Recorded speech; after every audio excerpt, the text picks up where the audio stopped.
Disneyllä on olemassa tämmönen saiturijoulu, mikä perustuu yhteen vanhaan satuun, missä sitten tämmönen saituri näkee näitä menneitä jouluja tai menneen joulun henkiä ja sitten tulevien joulujen henkiä ja niin päin pois. Meillä taas sen sijaan on nyt tulossa tämmönen eräänlainen riistäjäjoulu.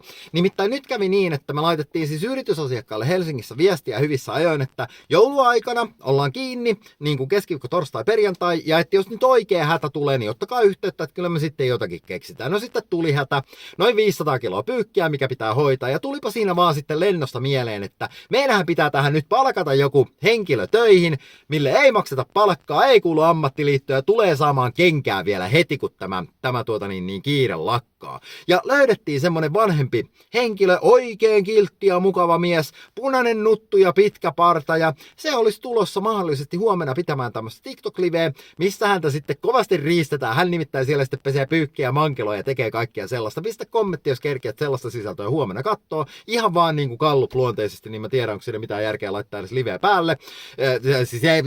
Siis laittaa tämä henkilö pistämään sitä liveä päälle. Ja muuten, niin paina tykkäystä, mä tiedän siitä, että sä oot toivottanut hyvää joulua, koska minä aion toivottaa sinulle hyvää joulua juuri nyt.